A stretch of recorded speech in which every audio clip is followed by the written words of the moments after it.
My name is Nancy Hernandez, and joining me today is Janet Dubel-Grimm.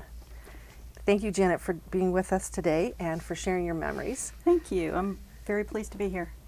Now, we understand that you were born and raised in Mount Airy. Yes. So tell us a little bit about where you grew up and what it was like living in Mount Airy. So pretty much everybody knows where the old firehouse was.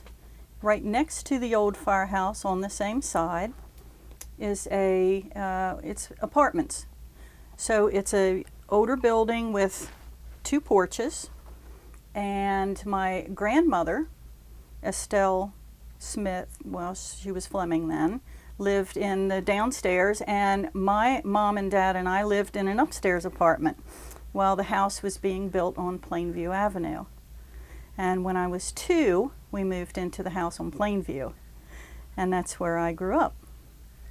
And now that's close to Hill Street. Give a little bit of an idea. Yes, it's right off of Hill Street. If you turn onto Sunset Avenue and bear right onto Hill Street, it's the very next left.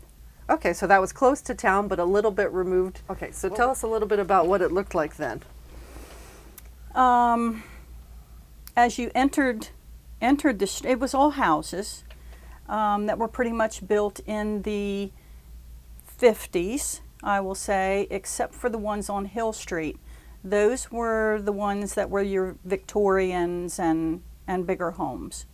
As you turned onto Plainview, Miss Olive Mount had a pretty little white Victorian right on the corner. And you had Bill Wagner, who was associated with the Locker plant on the left. Growing up, it was very interesting because everybody had their nicknames. You had Tink and Mary and their son Buzz, who was very well known in town with the fire company. Citation used to keep lawnmowers in people's porch accesses and whatnot, and you'd see him going around town, and he's been trying them out, make sure they work. He always had a handshake and a hug for everybody. You had Mr. Hood, which at that time he couldn't speak, so everyone called him Dummy, which we wouldn't do today, but a wonderful man. Mr. Hood had a shoe repair shop downtown in the old Flatiron building. On the bottom floor there? Mm-hmm. Okay. As you came up from the firehouse, his door opened right into his shop. Okay. So. And who else was there? On my street was my Aunt Nellie, who folks in town know, Nellie Brown, lived next door. My grandmother, Geraldine Watkins Dubel, lived in the next house. Across the street was Lester and Dorothy Lohman. Mrs. Lohman was my 5th grade school teacher. Well, that'd be kind of awkward. Yeah, she's wonderful, and by the way, June 9th she will be 106. Wow, and she still lives in town? No, she doesn't. She moved up to Homewood in Williamsport quite a number of years ago to be closer to her daughter, who lives in Morgantown, West Virginia. Okay. But she's still there, and she's still as sharp as ever. What was it like growing up across the street from your teacher? It was fine. It was fine. We ran the yards and played, and we knew everybody. It was not an issue at all. Walter and Frances Franklin were the next house. And then you went to a dirt road down the woods to, and I still to this day call them Uncle Lewis, Aunt Julia, and Aunt Rose. 2 sisters and Aunt Julia's husband, Uncle Lewis. And then further down was the railroad tracks. So did you play on the railroad tracks? Oh, yes. Yes, I can tell you a little story about playing on the railroad tracks. My grandmother and I had a dog. He was a Collie German Shepherd mix, and his name was Duke. My dad always said it was a John Henry Mussetter cow dog. It's a very fancy dog. So my grandmother and I were going to take a walk down the railroad tracks. And I waited and I waited and I waited quite a long time for her until I finally got tired of waiting. And I was little. So Duke and I left. And we went on our walk. And we walked down this tracks and the train came, and at that point in time the conductor stopped the train and asked if I was lost little girl. No, we're just taking a walk. And so he went on his way. And coming back up the tracks, I saw my dad. And I'm like, "Hi, Dad." I got my butt beat all the way home. Oh. So, yeah, I remember that walk. Yeah, you're lucky you didn't get run over. That's interesting that conductors would just stop. Yeah, he wanted to make sure I was okay, so. But we used to take a lot of walks down the tracks. There was bushes called that you'd pick chinky pins. They're like a little, I never saw one because they were either not open or they were already open and dropped. But they were a pod and they would open, and it was a chinky pin, they called them. I've never seen one. But yeah, my grandmother and we used to take a lot of walks. So. What were some of the other things that you did for fun growing up in town? Oh my goodness, riding bikes. We were members of the swimming pool. So we used to go to, up to the swimming pool all the time.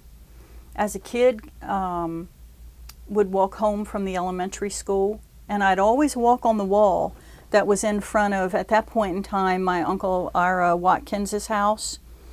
Up toward the elementary school, there's a wall that comes down in front of his old house, which is Delane Hobbs's old house now, the addition and all on it. Right on the corner of Main and Yes, and June Beck's house. There was a wall that went down, and I think it's still there. So we'd always walk on top of the wall, and I would go to the lumber yard where Dad worked. Where was the lumber yard?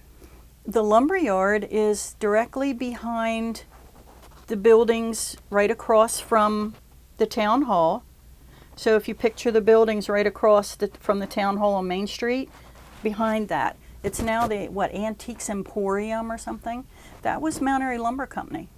And that's where your father worked? Mm-hmm. And so you would go there after school? Tell us And about that. play in the buildings.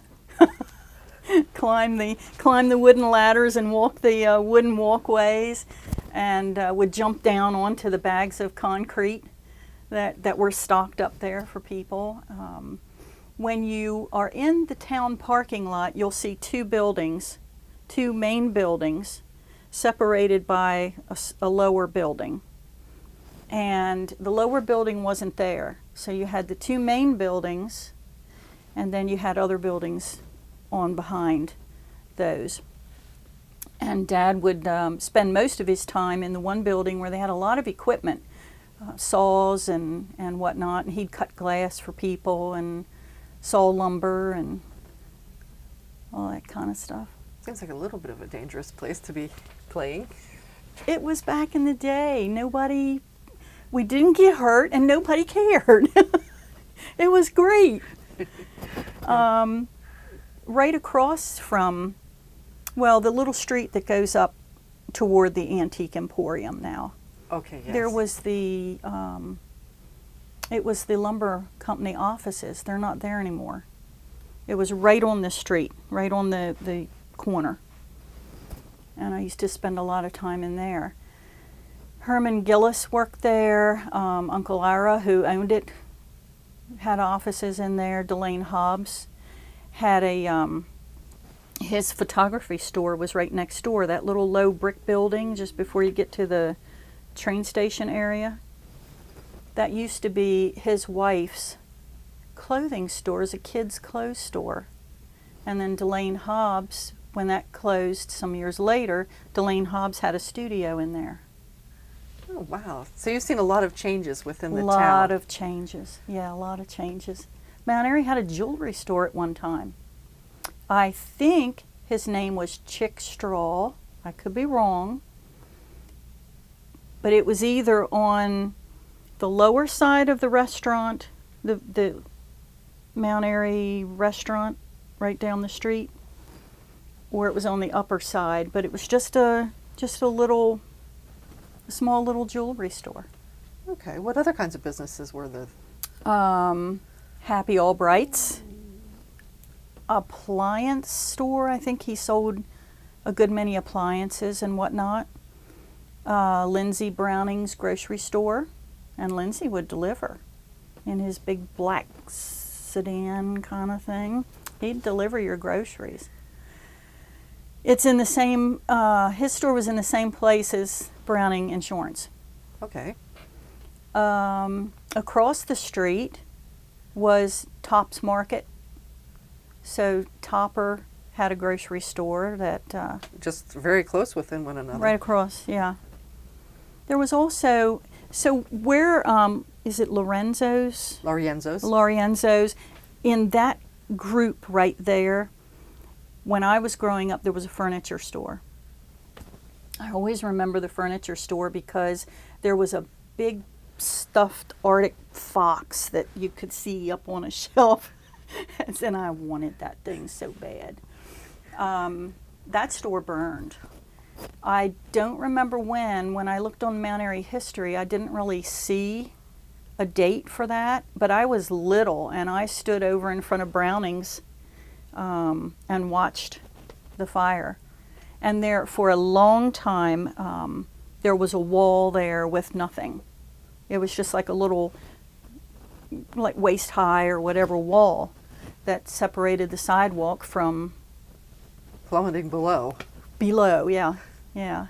Yeah, because that's a pretty steep drop off. Well, right and then behind for there. a while you could actually kind of, people would pull vehicles and stuff in that area too. And then they built it back up. I want to say I remember the mill fire, but what were the dates on that? Do you remember when the mill burned? I don't. I remember the mill, so I must have been pretty small, but I remember the mill. Wow. I remember Watkins' Five and Dime, which is where Gu's Antiques is. Okay. And kids, we'd all go in there, you know, after school or on weekends, and we'd look at everything, and poor Latimer Watkins would follow us all around to make sure, I guess, we weren't taking stuff. I spent a lot of time in Doc Myers' drugstore. Where was that located? It's right smack in the middle of town. I don't think there's anything in it or has had anything in it for many, many years. It's in between Gu's and here, and it's the building that has the green top with the points. It's a Okay. beautiful building with a brick front. They had a soda fountain. I'd always get tuna on white toast with lettuce, tomato, mayonnaise, and a vanilla milkshake. Sounds good. It was. And they had all comic books and everything. But if you went past the soda fountain, there was the pharmacy where Doc Myers worked. I wonder if that's the place that's like a museum now. You have to get a reservation to go in. and Is visit. that? But it could be because there's a soda fountain in there and a Well, I little was pharmacy. Facebooking with Pete Ballas today, and I was going to ask him if he was going to be in the museum. He said it opened at noon. So now all I need to do is find out which one of these little places is the museum. The Historical Society Museum is now in the old train depot. Okay. And that building that you're referring to, I think, is privately owned, but he has it set up at like a museum, but you have to make private reservations. Okay. Yeah, a lot of memories in that place. So when you got a little bit older and you attended school all the way through high school here in Mount Airy, right? I went to the elementary school. My first grade, I didn't do kindergarten. Back in those days, you didn't have to do preschool and kindergarten and all that. That started, might have been getting popular in 62 or 3 when I started first grade, but we didn't at that time.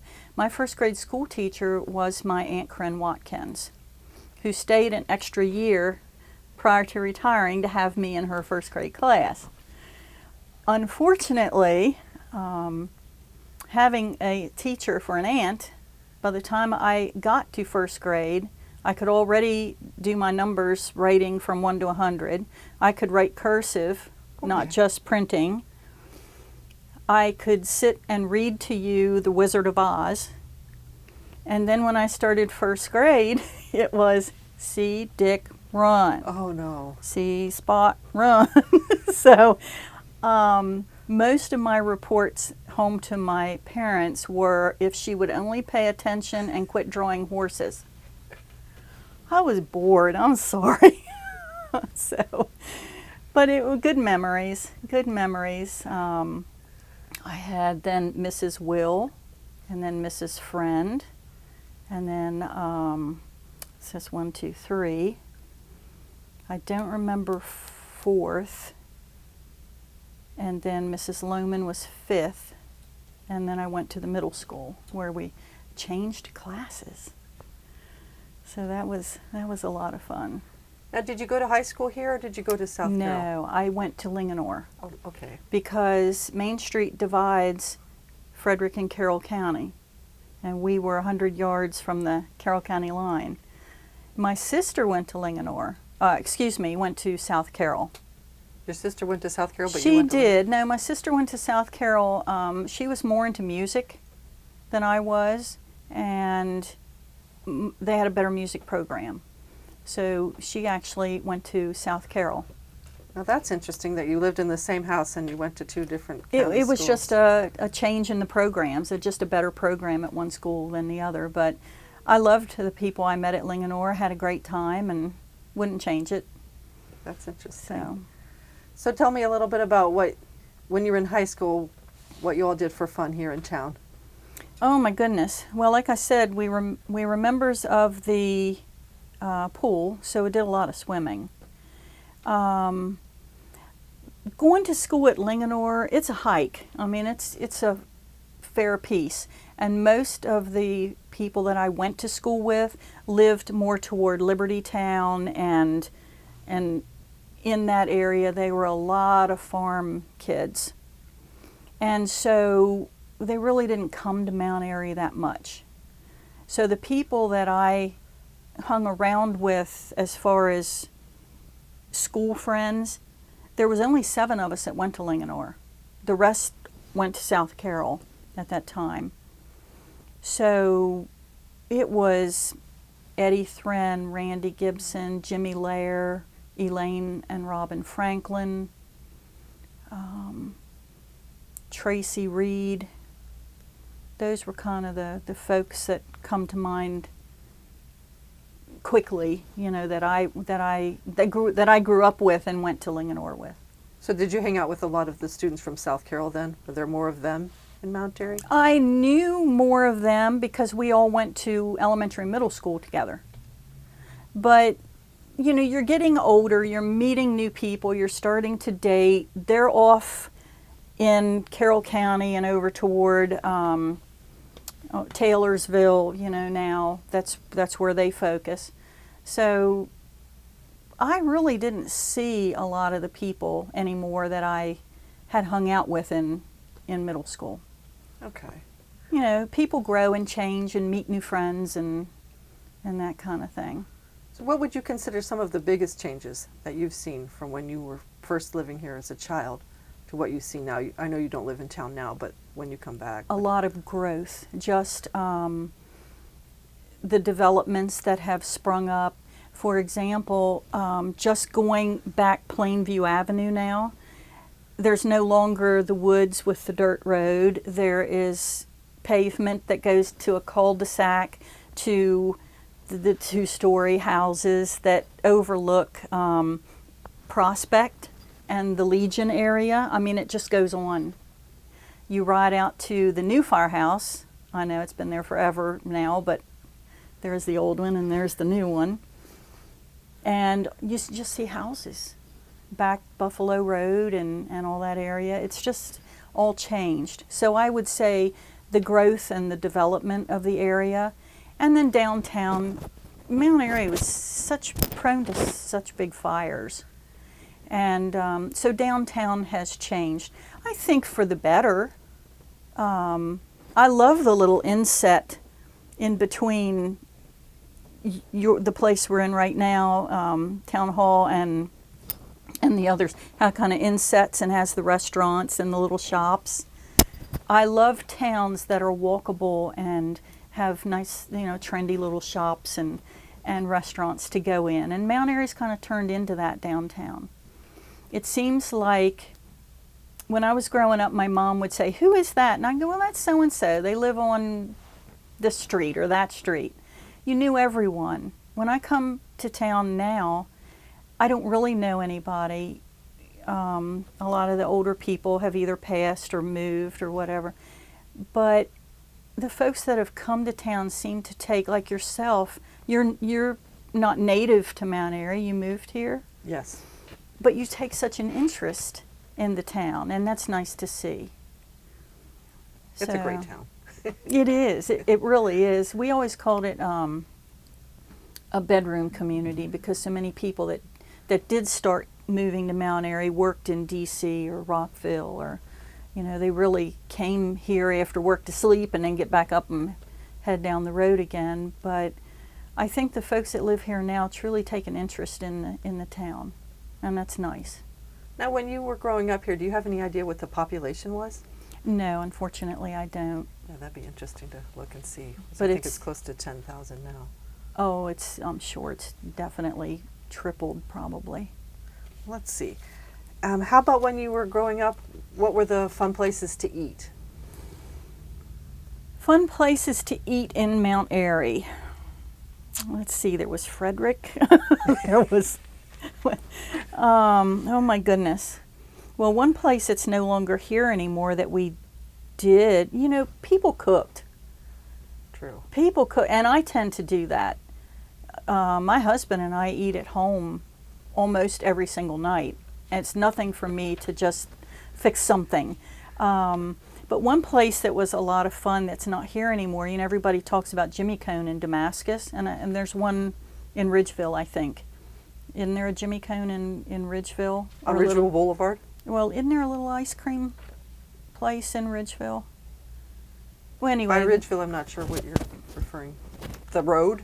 Well, Ridgeville, I'm sorry, when you head out of town, like you're going to go to Frederick, so you go south on Main Street. Okay.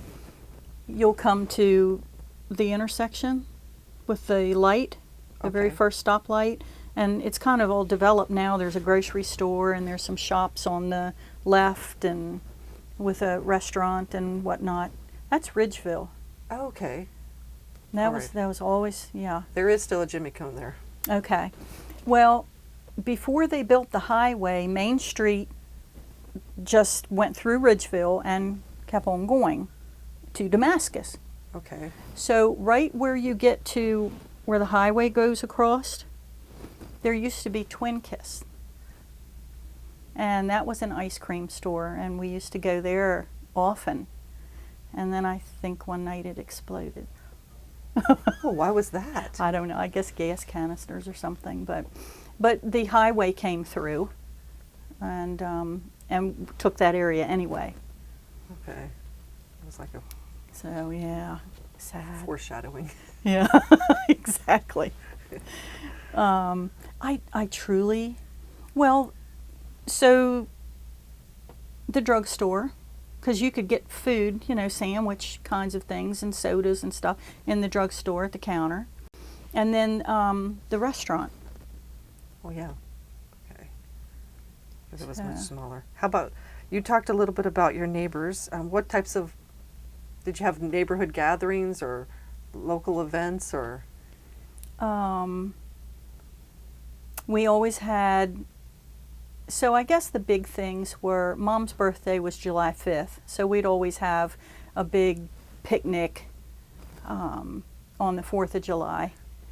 And one of the things I really vivid memories as a kid was the Fireman's Carnival. Because I always rode in the parades in Engine 5 with my dad, and we would get, just before you pulled into the carnival grounds where the judging thing was, I would always get out there and join Mom because Dad was going to the carnival, you know, to park the engine at the carnival. But the bypass wasn't there then. So when you went Park Avenue and then onto Twin Arch Road, when you got to where the bypass is now, you would pull into a dirt road or a dirt lane, and as a kid, today I can picture it. It was all woods, and you'd have the dust from the cars, so the lights were kind of, you know, it would be like a little hazy, but you'd have all the colors from the Ferris wheel and the colored lights and everything. And the people would park their cars either in the field that's still there or along the woods and then walk over. It was quite different than what it is today. Yeah, you can envision a small town community fair. That's the picture perfect. Oh yeah, it was great times. So were the carnival grounds, they were located where they're still located right now, right? This Yes. was after they had moved from. It's evolved, but basically the bypass took that area that I'm talking about, where you would kind of pull into the dirt and park along the woods and then walk over to the carnival grounds. That sounds lovely. It was. It was. Well, thank you so much for taking the time to drive up and Oh, share you're your very memories. welcome. You're very welcome. I saw it on Facebook, and what really caught my eye was, of course, my picture of my Aunt Nellie, who was involved, and I got reading it, and I said, that sounds like something fun to do. So, Thank you very much. you're very welcome.